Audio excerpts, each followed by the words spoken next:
कैसे हैं आप लोग। आई होप कि आप बहुत ही अच्छे होंगे। तो आज इस वीडियो में हम 12वें सैम्पल पेपर को सोल्व करने वाले हैं, जो कि आपका फिजिक्स का सैम्पल पेपर है। ठीक है, लेकिन इससे पहले आपने 11 पेपर सोल्व करवा लिए। तो जिन भी स्टूडेंट्स ने वो सोल्व नहीं किए, जिससे बायोलॉजी केमिस्ट्री के क्वेश्चंस अवेलेबल है, जो कि आपका स्कोर जो है हाई कर सकते हैं। ठीक है, एक आपके सिलेक्शंस में एक महत्वपूर्ण भूमिका निभा सकते हैं। उसका लिंक्स है आपको हमारे चैनल पे एम्स टेस्ट सीरीज से आपको जो है प्लेलिस्ट मिल जाएगा, वहाँ से आप ज्वाइन कर लें। ठीक है, या वो वीडियो देख के सोल्व कर लें। अब हम सबसे पहले बता देंगे कि ये फिजिक्स का पेपर है, थोड़ा सा हार्ड है। ठीक है, ऐसे नहीं कि आपसे सोल्व नहीं होगा, सोल्व होगा, लेकिन यदि क्वेश्चन सोल्व नहीं होता तो उसके कॉन्सेप्ट को आप देख लीजिए। ठीक है, ऐसे नहीं कि आप कॉन्फिडेंस लो कर ले कि यार बहुत हार्ड पेपर है। ठीक है, तो थोड़ा फिजिक्स का हार्ड पेपर आता है, जो कि आपको स्कोर इसमें यदि भी आपके 40 क्वेश्चन से अभी 20, 25, 30 भी करते हो तो आपका कहीं ना कहीं सिलेक्शन हो जाएगा। ठीक है, तो डरना नहीं है, आपको पूरा देखना है किस तरह से और सारे कॉन्सेप्ट को ध्यान में रखना है। तो चलिए आज की वीडियो को स्टार्ट करते हैं। यदि आप चैनल पे पहली बार हो तो जल्दी से चैनल से जुड़ जाइए, और टेलीग्राम का लिंक मैंने नीचे दे रखा है डिस्क्रिप्शन, वहाँ से जुड़ से आपको सारे पेपर्स की लिंक्स है वो मिल जाएंगे। ठीक है, तो चलिए आज की वीडियो को स्टार्ट करते हैं। सबसे पहला क्वेश्चन आपका है, किसी प्रक्रम में एक परमाणु आदर्श गैस की 1 मोल में परिवर्तन समीकरण PV क्यूब का स्थिरांक द्वारा व्यक्त किया जाता है। तो इस अवधि में गैस की ऊष्माधारिता पूछा है। ठीक है, तो ये फॉर्मूला बेस्ड क्वेश्चन है, जो कि आपको सोल्व हो जाएगा। ठीक है, तो 4 ऑप्शंस यहाँ पे दिए हुए हैं, तो इजी से आप सोल्व कर लीजिए। तो इसका आंसर जो जाने वाला है, एक में आपका आंसर जाएगा, इसका आंसर जाएगा 3 मतलब R। इसका आंसर आपका जाएगा 3R मतलब R यहाँ पे सॉरी आंसर जाएगा। इसके बाद हम सेकंड क्वेश्चन की बात करेंगे। सेकंड क्वेश्चंस में हम बात की जाए तो सेकंड क्वेश्चंस का है कि किसी शीतलक रेफ्रिजरेटर में के भीतर का तापमान T2 है और कमरे का तापमान T1 है। आदर्श अवस्था में प्रति जूल विद्युत ऊर्जा के व्यय होने पर कमरे के स्थानांतरण ऊष्मा का मान होगा। तो आप इंग्लिश मीडियम से तो इधर से पढ़ सकते हैं, हिंदी मीडियम से हैं तो आप इधर से रीड कर सकते हैं। ठीक है, इजी क्वेश्चन है, फॉर्मूला पूछा गया है। तो इसका जो आंसर होगा वो 4 ऑप्शन आपके सामने हैं, जल्दी से सोल्व कर लीजिए। तो सेकंड में जो आंसर जाएगा वो आपका जाएगा फर्स्ट। उसके बाद में हम थर्ड क्वेश्चन की बात करेंगे। किसी आदर्श गैस के निर्देश का तापमान P तथा परम तापमान T होने पर आयतन V है। तो इस गैस के प्रत्येक अणु का द्रव्यमान m है, तो गैस का घनत्व ज्ञात कीजिए। तो ये इजी क्वेश्चन है, ईजिली सोल्व हो जाएगा। ठीक है, कोई दिक्कत नहीं है। ओके, तो 4 ऑप्शन आपके सामने रखे गए हैं। तो यहाँ पे जो आंसर होगा थर्ड में जो आंसर होगा आपका फर्स्ट होगा PMK T। ठीक है, के जो स्थिरांक है, ठीक है, ये आप इजीली सोल्व कर सकते हो। उसके बाद में हम बात करेंगे ये कैसे सोल्व होगा, वो देख PV बराबर nRT से भी ज्ञात कर सकते हो। तो PV m दोनों साइड m से गुना करके इस तरह से कर सकते हो। ठीक है, तो चौथा क्वेश्चन की हम बात करें, किसी कंबानी का ऊपरी सिरा स्थिर है और निचले सिरे पे m द्रव्यमान का पिंड लटका हुआ है। कंबानी का अपना द्रव्यमान नगण्य है। कंबानी के निचले सिरे को थोड़ा सा खींचकर छोड़ देने से द्रव्यमान m पिंड दोलन करने लगता है। तो इसके दोलनों का आवर्तकाल 3 सेकंड है, और 1 kg बढ़ाने पर दोलनों का आवर्तकाल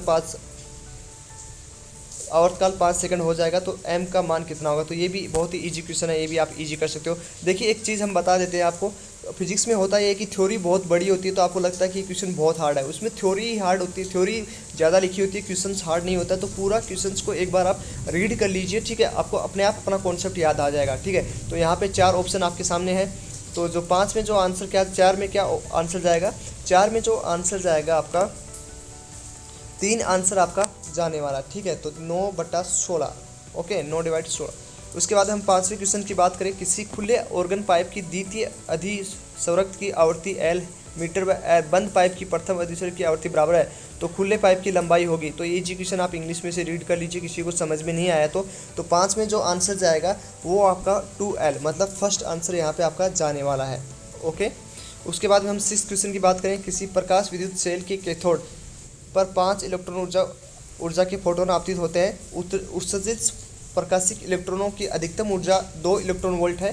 6 इलेक्ट्रॉन वोल्ट ऊर्जा के फोटोन C पर आपतित होने पर कोई भी प्रकाशिक इलेक्ट्रॉन एनोड A तक नहीं पहुंचता है। तो यदि C के सापेक्ष A का निरोधी विभव, तो निरोधी विभव आपको पता होगा कि वह जो विभव जिसमें मतलब इलेक्ट्रॉन दूसरी ओर नहीं जाते हैं। ठीक है, तो ये अच्छे से सोल्व कर लीजिए, पूरा दिमाग लगाइए, बहुत ही कॉन्सेप्ट वाला क्वेश्चन है, बहुत ही इंपॉर्टेंट क्वेश्चन भी है। ठीक है, तो ये थोड़ा सा हार्ड है बट आपसे सोल्व हो जाएगा। तो 6 में जो आंसर जाने वाला है वो आपका थर्ड आंसर इसमें जाएगा। ठीक है, यदि क्वेश्चन आपसे सोल्व नहीं हो रहे तो कॉन्फिडेंस आपको लो नहीं करना है, इसी बेस में आप फॉर्मूला रट ले। ओके, यदि इसी बेस पर आपका इजी क्वेश्चन आएगा तो आपसे सोल्व हो जाएगा। 7 नंबर की हम बात करें, किसी हाइड्रोजन परमाणु में जब एक इलेक्ट्रॉन द्वितीय कक्षा से द्वितीय कक्षा में संक्रमण करता है तो तरंगदैर्घ्य का फोटोन उत्सर्जित होता है। यदि इलेक्ट्रॉन चतुर्थ कक्षा से तृतीय कक्षा में संक्रमण करे तो फोटोन का संगत तरंगदैर्घ्य होगा। तो यहाँ पे आप इंग्लिश में पढ़ लीजिए, ठीक है, क्योंकि थोड़ा हिंदी में गड़बड़ हो सकता है। तो यहाँ पे 4 ऑप्शन आपके सामने रखे गए हैं, तो इसका आंसर जाएगा 7 में। 7 में जो आंसर आने वाला वो सेकंड, ठीक है, 20/7 लेमडा। तो लेमडा भी यहाँ पे जो है आपका लगाया हुआ है, यूनिट लगाया हुआ है, ठीक है। अब हम 8वें क्वेश्चन की बात करें, किसी रेडियो सक्रिय पदार्थ की अर्ध आयुकाल 30 मिनट है, ओके। उसके बाद में आपका रेडियो पदार्थ 40 से 85 तक क्षय होने पर लगा मिनटों में समय होगा। तो यहाँ पे मिनट में पूछा, तो मिनट में आपको सोल्व करना है। तो यहाँ पे क्या आंसर जाएगा 8 में? तो 8 में जो आपका आंसर जाने वाला है वो जाएगा आपका थर्ड आंसर, ठीक है। तो 60 इसका आंसर आएगा। अच्छे से आप इसको सोल्व कर लीजिए। थर्ड में आंसर जाएगा इसका 60, ओके। अब है नोवा क्वेश्चन, किसी CE ट्रांजिस्टर दे रखा है आपको, संग्राहक प्रतिरोध 2 किलो ओम दे रखा है, उसके बाद में वोल्टा 9 वोल्ट दे रखी है। इस तरह से आपको पूरा क्वेश्चन इजीली पढ़ लीजिए। इंग्लिश मीडियम वाले इंग्लिश मीडियम पढ़ लीजिए। नोवा में क्या आंसर जाएगा? नोवा में जो आंसर जाने वाला आपका फर्स्ट आंसर यहाँ पे जाएगा, ओके। उसके बाद में हम 10वें क्वेश्चन को सोल्व करें, किसी स्प्रिंग कंबानी का कंबानी स्थिरांक K है, इसके 3 भागों में काटा जाता है, जिसकी लंबाई 1:2:3 है, ठीक है। उसे श्रेणी क्रम में जोड़ने पर कंबानी 1, समांतर क्रम में जोड़ने पर K डबल डैश। तो यहाँ पे ध्यान रखना K डैश और K डबल डैश, ठीक है। इसका मान आपको ज्ञात करना, बहुत ही ईजी क्वेश्चन है, जल्दी से सोल्व हो जाएगा। SHM का एक क्वेश्चन है। तो यहाँ पे आंसर जाएगा 10 में आपका आंसर जाने वाला है 2, 1.11, ठीक है। उसके बाद 1.11 नहीं, 1.11 मतलब K1 का मान आएगा 1 और K डबल डैश का मान आएगा यहाँ पे 11। तो 11वें क्वेश्चन को हम सोल्व करें, बामर श्रेणी का अंतिम लाइन तथा लाइमन श्रेणी का अंतिम लाइन का तरंगदैर्घ्य का अनुपात होगा। बहुत ही ईजी क्वेश्चन है, 4 ऑप्शन आपके सामने रखे हैं, जल्दी से सोल्व कर लीजिए। तो 11 में आपका 2 आंसर आएगा, ओके। अब 12वें क्वेश्चन की हम बात करें, 2 अतिरिक्त यात्रियों को संपर्क अपने अंतरिक्ष यान से टूट जाता है, तो वे दोनों गुरुत्वाकर्षण विहीन अंतरिक्ष में तैरने लगते हैं। तो ये दोनों, तो ये थोड़ा सा थ्योरी बेस्ड क्वेश्चन है, यदि आपको नहीं आता तो रट लीजिए। 12 में जो आंसर जाएगा आपका फर्स्ट जाएगा, ठीक है। ये एक दूसरे की ओर गति करते हैं। 13वें क्वेश्चन की हम बात करें, एम द्रव्यमान की एक वस्तु को पृथ्वी की सतह से उसकी त्रिज्या r के 2 गुना ऊंचाई तक ले जाता था, वस्तु की स्थिति ऊर्जा में परिवर्तन होगा। तो यहाँ पे स्थिति ऊर्जा के बारे में पूछा है। तो यहाँ पे 4 ऑप्शन आपके सामने हैं। तो यहाँ पे देख सकते हो कि इंग्लिश मीडियम में जो ऑप्शंस आपके सामने दिए हैं वो थोड़े से गलत है, तो हिंदी मीडियम के ऑप्शंस यहाँ पे देख लें आप, ओके। तो यहाँ पे जो आंसर जाने वाला है आपका 13 में आंसर जाएगा आपका 4, ठीक है। तो 4 आंसर यहाँ पे जाने वाला है 2/3 mgr, थोड़ा सा यहाँ पे करेक्शन होगा। उसके बाद में हम बात करें 14 नंबर क्वेश्चन की, निम्नलिखित में किस दिशा में किसी माइक्रोवेव सूक्ष्मवेव को आवन के जल अणु युक्त भोजन पदार्थों को गर्म की क्षमता महत्व होती है। तो आप 14 नंबर क्वेश्चन आराम से पढ़ लीजिए। 14 में क्या आंसर जाएगा? 14 में जो आंसर जाएगा वो जाएगा 4th, ठीक है। तो 4th आंसर यहाँ पे जाने वाला है। तो ये किसी को नहीं आता तो वो रट लीजिए। उसके बाद हम 15 क्वेश्चन की बात करें, 2.1 वोल्ट का सेल है, 1000 का बाह्य प्रतिरोध 0 धारा प्रभावित करता है, तो सेल का आंतरिक प्रतिरोध क्या होगा? तो ये भी बहुत इजी क्वेश्चन है, फॉर्मूला बेस्ड क्वेश्चन है, आपका हो जाएगा। तो यहाँ पे आपका आंसर जाएगा 4th, 0.5। अब हम 16वें क्वेश्चन की बात करें, n प्रकार के अर्धचालक के लिए कौन सा कथन सत्य है? तो यहाँ पे थ्योरी पढ़ लीजिए, चारों ऑप्शन। 16 नंबर के क्वेश्चन का जो आंसर जाएगा, क्या आंसर जाएगा? वो फर्स्ट आंसर आपका जाने वाला है, ठीक है। तो फर्स्ट आंसर यहाँ पे जाएगा। अब हम बात करें 17वें क्वेश्चन की, एक तार का प्रतिरोध जिसके खींचकर लंबाई 2 गुना कर दीजिए तो नए तार का प्रतिरोध, ये भी फॉर्मूला बेस्ड क्वेश्चन है, आपका सोल्व हो जाएगा। 17 में आपका आंसर जाएगा 16, ओके।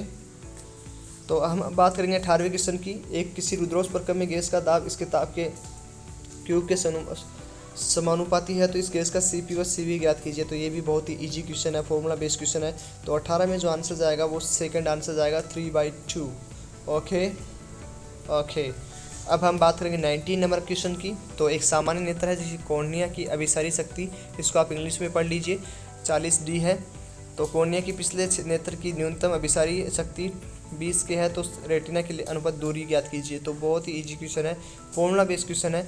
19 में जो आपका आंसर जाएगा वो आंसर जाने वाला आपका 1 मतलब 1.67 सेंटीमीटर। ओके, तो इसका जो आंसर जाएगा वो जाएगा 1.67। ओके, अब हम बात करेंगे 20वीं क्वेश्चन की। किसी रेडियो एक्टिव समस्थानिक अक्ष की आर्द्रकाल 20 वर्ष है, विघटित होकर ये वाई तत्व में परिवर्तित हो जाता है जो स्थायी है। किसी स्थान पर एक्स और वाई का अनुपात 1/7 है, तो चट्टान की अनुमानित आयु क्या होगी।